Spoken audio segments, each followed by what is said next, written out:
What's good, YouTube? It's your boy Invade, and welcome back to episode 3 of NBA 2K23 Tips and Tricks, man. If you guys are here to learn about the game and how to get better, then you come to the right place. Today's episode, we will be going over the best shooting badges for you to be using.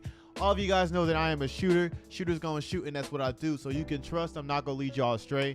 Make sure you leave a like and a comment so you can get your boy back in the algorithm for YouTube. And let's get into it. That's like 30 seconds. Like I said, I'm getting good at this. All right, so let's go over the badges real quick. Let's go to our shooting badges. As you guys can see, I only have one badge left that I need to get. And I'm gonna go over all the badges and what you should be using and what you shouldn't be using, okay?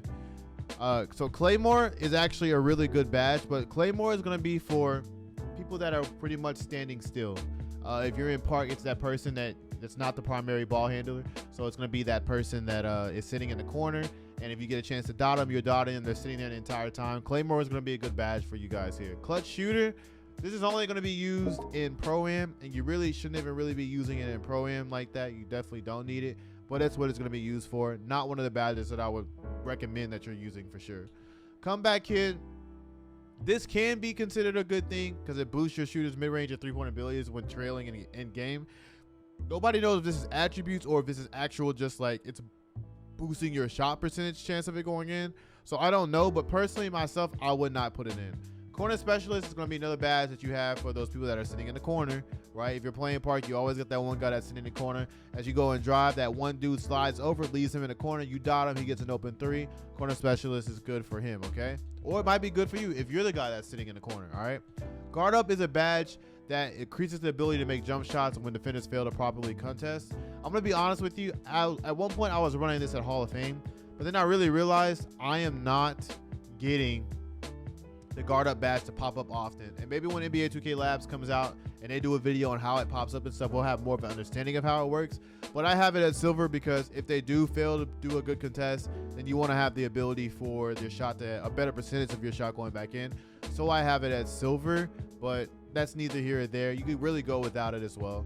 Mini Magician is going to be good as well. I actually want to use this badge, and the reason why I'm not using it at the moment is because I can't core any of my badges. But once I get a chance to core Agent 3, because Agent 3 is worth 7 points, that'll allow me to put Mini Magician at gold, and we'll go from there. But I actually really want to use Mini Magician because I think twos in this game is going to be very important too. There's a lot of 3 hunting still going on, but you need to be able to take your twos when you have them available to you because it's important. It's important this year. Slippery off ball. I've heard like good and bad things about this. I've heard that it's actually really good because dexing people is really good this year. I don't know if that's the case with slippery off ball because I'm not usually running off of screens and stuff like that, so I'm not going to personally use it. But if you're a guy that's running off of off ball screens and stuff, maybe this ends up being a better badge for you. But me personally, no. Now, volume shooter, I have a really high 3 to 92 and an 80 midi, and I'm not really shooting that many shots. However, if you're the one that's taking predominantly all of your shots in the rec game or the Pro-Am or even in park, which is probably, I think it's going to activate after like 3 or 4 shots. If you're taking that many shots, then maybe put it in bronze, maybe put it in silver, depending on how you play. Amped is another badge that I want to have on as well, and I will put that at silver because, as you know, if you get tired, you need to still be able to shoot. And as a point guard, we're dribbling a lot, and getting tired is definitely going to happen, especially when you're doing lockdowns and they're bumping you all over the place. So I would put this at silver if you have enough to put it at silver.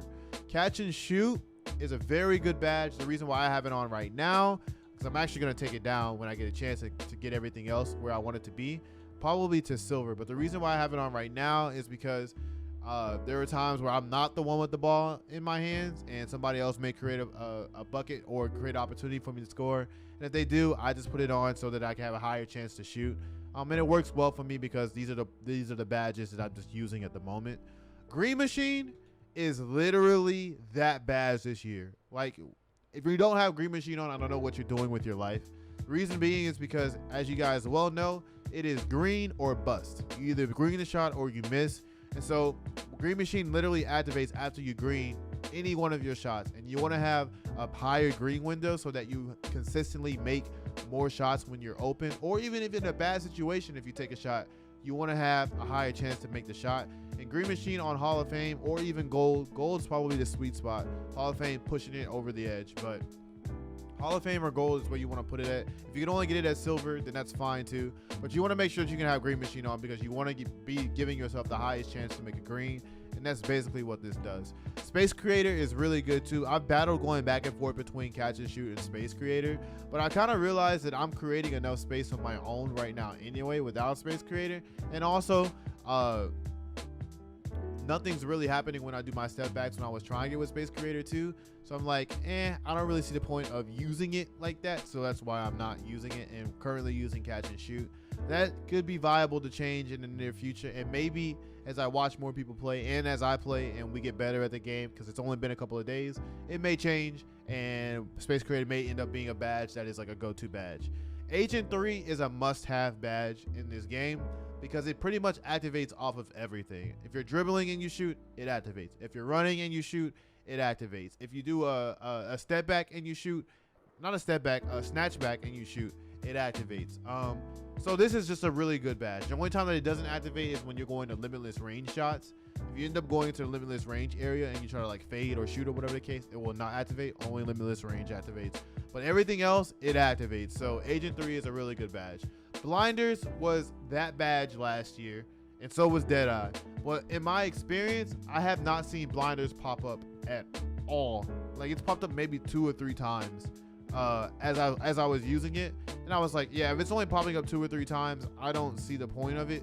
And I'm talking about in like multiple games, it only popped up 2 or 3 times, and I was missing the shots anyway. It was the same thing with Deadeye. Even though people were jumping at me, I never saw Deadeye pop up. I never felt like it was doing anything. I never felt like it was giving me a higher chance to make shots.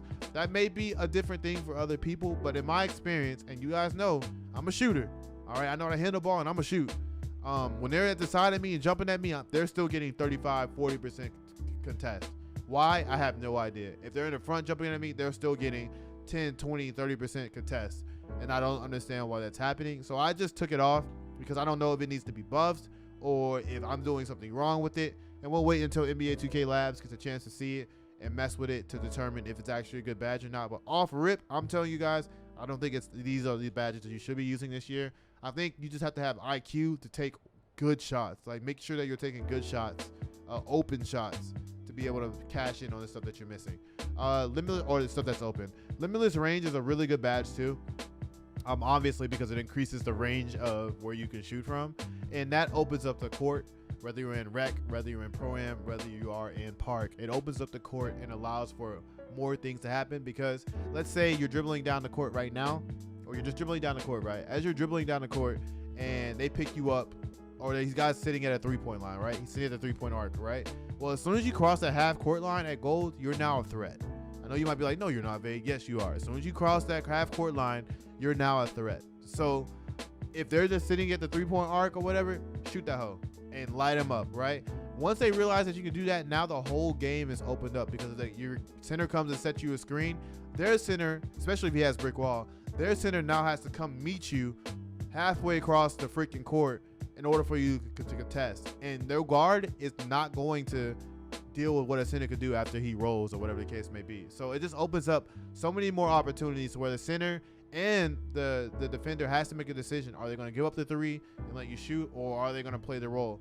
And it's for you at that point to understand what they're doing. Is the center just showing? Is he actually playing you tough? Is he trying to bait you into not shooting?